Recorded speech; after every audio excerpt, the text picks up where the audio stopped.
بسم اللہ الرحمن الرحیم اقرأ بسم ربک الذی خلق خلق الانسان من علق اقرأ وربک الاکرم الذی علم بالقلم علم الانسان ما لم یعلم.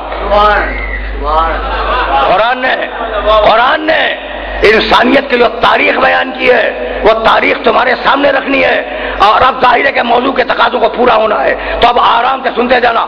اقرأ بسم ربک الذی خلق خلق الانسان من علق. ہم نے انسان کو جمے ہوئے خون سے پیدا کیا. کچھ سمجھ میں آیا؟ جمے ہوئے خون میں توانائی نہیں ہوتی، جمے ہوئے خون میں طاقت نہیں ہوتی. جمع ہوا خون کمزور ہے، کچھ نہیں ہے. جمع ہوا خون جاہل ہے. کیا کمال کی بات ہے کہ تم ہو، میں ہوں، پچھلے انسان ہو، آگے آنے والی انسانی نسلیں ہو، یہ سب جمے ہوئے خون سے آئے. خلق الانسان من علق، یہ سارے کے سارے جمے ہوئے خون سے آئے. تو کیسے آئے؟ کیسے آئے؟ ایسے آئے کہ کمزور تھے طاقت میں، جاہل تھے علم میں. جب چلے ہو نا، جب چلے ہو اس دنیا میں آئے ہو تو دو کمزوریاں لے کے آئے ہو، ایک جہالت، ایک ناطاقتی. اگر اس سے انکار ہے تو کہہ دو. دیکھو دھیرے دھیرے طاقت ڈیولپ کرتی جاتی ہے اور دھیرے دھیرے علم بڑھتا جاتا ہے. آئے ہو تو جاہل آئے ہو، آئے ہو تو کمزور آئے ہو. تمہارا آغاز جہالت، تمہارا آغاز کمزوری، تم سے مراد ساری انسانیت. تو جو جہالت سے اور کمزوری سے چلا تھا، اس نے کتابیں لکھ دی، اس نے ستاروں پہ کمندیں ڈال دی، اس نے سورج کی شعاؤں کو تسخیر کیا، اس نے اپنے سینے سمندروں کے سینے پر اپنے جہاز چلا دیے، اس نے خلاؤں میں اپنے سفینے چھوڑ دیے. بھئی یہ وہ ہے جو کمزوری سے چلے تھے.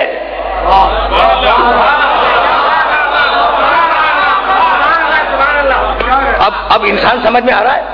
اب انسان سمجھ میں آ رہا ہے؟ یہ وہ انسان ہے جو کمزوری سے چلے تھے، کمزوری سے چلے تھے، اور انہوں نے شمسی توانائی کو اسیر بنا دیا.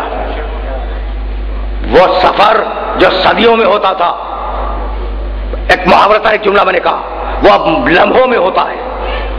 زمان و مکان کی تنابیں کھینچ لی، کمزوری سے چلے تھے.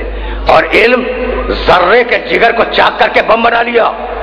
بھائی کیا علم ہے اور کیا طاقت ہے جو جہالت سے چلا. توجہ رہے، جو جہالت سے چلا وہ اتنا بڑا عالم کہ اسے ذرہ توڑ دیا.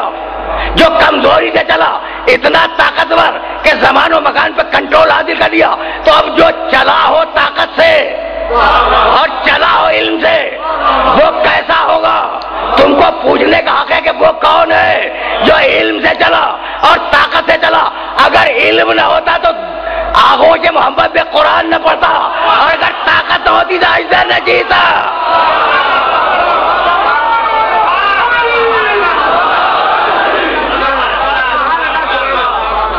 آرام سے سننا، بہت آرام سے سننا. ذرا انسانیت کی تاریخ تو دیکھو جو قرآن مجید نے مرتب کی ہے. یہ سورہ اقرا ہم نے جمے ہوئے خون سے پیدا کیا، اور سورہ حلقہ بسم اللہ الرحمن الرحیم حلقہ علی الانسان حین من الدہر لم یکن شیئا مذکورا انا خلقنا الانسان من نطفۃ امشاج نبتلیہ فجعلناہ سمیعا بصیرا.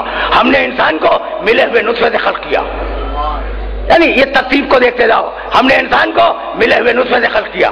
ملا ہوا نطفہ، جمع ہوا خون، یہ ہے تمہاری بنیاد. بھائی عجیب و غریب مرحلہ فکر ہے جس مرحلہ فکر پر تمہیں روکنا چاہ رہا ہوں میں. دیکھو قرآن انسانیت پہ کمنٹ کر رہا ہے. تم کیا ہو بھائی؟ تم جمے ہوئے خون سے آئے ہو. تم ہو کیا؟ تم ملے ہوئے نطفے سے آئے ہو. اور اب سورہ مومنون میں آواز دی، لقد خلقنا الانسان. آرام سے سننا. قرآن کی آیات 23واں سورہ قرآن مجید کا، اور 2-3 آیتیں پڑھنا چاہ رہا ہوں. لقد خلقنا الانسان من سلالۃ من طین ثم جعلناہ نطفۃ فی قرار مکین. لقد خلقنا الانسان من سلالۃ من طین. ہم نے انسان کو مٹی کے سطح سے نکالا، مٹی کے جوہر سے نکالا. ثم جعلناہ نطفۃ فی قرار مکین. ثم، یہ ثم ذہن میں رہے، ثم جعلناہ نطفۃ فی قرار مکین. ہم نے مٹی سے نکال کر اسے نطفہ بنایا اور رحم مادر میں پہنچا دیا. ہم نے پہنچایا. فخلقنا النطفة علقة، پھر ہم نے اس نطفے کو جمع ہوا خون بنایا، وخلقنا العلقة مضغة، اور پھر ہم نے اس جمع ہوئے خون کو گوشت کا لوثا بنا دیا، فخلقنا المضغة عظاما، اور ہم نے اس گوشت کے لوتھڑے میں ہڈیاں بنائی، فکسونا العظام لحما، اور ہم نے ان ہڈیوں پہ گوشت کو منڈ دیا، چڑھا دیا گوشت کو چاروں طرف سے، ثم انشأناہ خلقا آخر، اور پھر ہم نے اس کے اندر روح پھونک دی، فتبارک اللہ احسن الخالقین، بابرکت ہے وہ اللہ جو اس طریقے سے خلق کرتا ہے، بابرکت ہے وہ اللہ جو اس طریقے سے خلق کرتا ہے۔ بھائی توجہ رہے، اب ایک لفظ ہے جس کی طرف میں متوجہ کرنا چاہوں گا، پھر سننا، لقد خلقنا الانسان من سلالۃ من طین ثم جعلناہ، یہ ثم تو دیکھو، ثم کے معنی جانتے ہو، پھر ثم کے معنی پھر، ثم جعلناہ نطفۃ فی قرار مکین، ہم نے اس مٹی کے جوہر کو نطفہ بنا کر رحم مادر میں منتقل کر دیا، یہ ثم ذہن میں رہے، ثم کے معنی میں نے کیا بتلائے، پھر، یہ پھر تمہارے ذہن میں رہے۔ اچھا، فخلقنا النطفۃ علقۃ، اب فا کے معنی کیا ہے، پھر ہم نے نطفے کو علقہ بنا دیا، فخلقنا العلقۃ مضغۃ، پھر ہم نے علقے کو جمع ہوئے خون کو گوشت کا لوٹھڑا بنا دیا، فخلقنا المضغۃ عظاما، پھر ہم نے اس گوشت میں ہڈیاں پیدا کر دی، فکسونا العظام لحما، پھر ہم نے اس گوشت پر ان ہڈیوں پر گوشت چڑھا دیا، یہاں تک فا ہے، ثم، پھر ثم آیا، انشأناہ خلقا آخر، اور پھر ہم نے اس کے اندر روح ڈال دی۔ اب 2 ثم ہے اور 3 فا ہیں، ذرا ایسے بھی تو سنو، ایسا بھی تو سنو، یا صرف نعرہ حیدری لگاؤ گے؟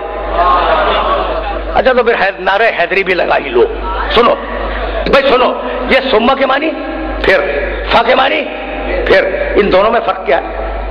دیکھو یہ باریکی اگر قرآن کی سمجھ میں آ گئی تو یہ ثم بھی سمجھ میں آ گیا اور فا بھی سمجھ میں آ گیا۔ لقد خلقنا الانسان من سلالۃ من طین ثم جعلناہ نطفۃ فی قرار مکین، ہم نے مٹی سے نکالا انسان کو، ثم پھر نطفہ بنا کے بھیجا۔ اب مٹی سے نکالنے میں اور نطفہ بنا کے رحم مادر تک بھیجنے میں فاصلہ ہے، جب فاصلہ ہے تو ثم استعمال کیا، جو کام دیر سے ہو اس کے لیے ثم، جو کام دیر سے ہو اس کے لیے ثم، اور جو کام فوراً ہو جائے اس کے لیے فا۔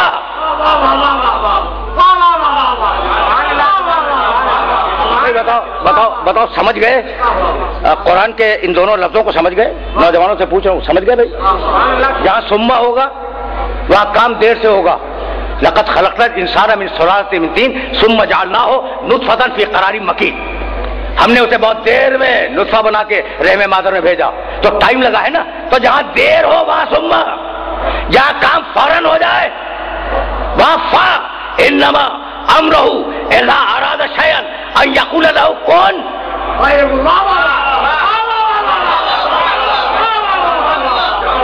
انما امرہ اذا اراد شیئا ان یقول لہ کن فیکون، کن اور یکون میں فاصلہ نہیں ہے، جہاں فاصلہ ہو وہاں ثم، جہاں فاصلہ ہو وہاں ثم، اور جہاں بلا فاصل ہو وہاں فا۔ اب سمجھ میں آیا، من کنتم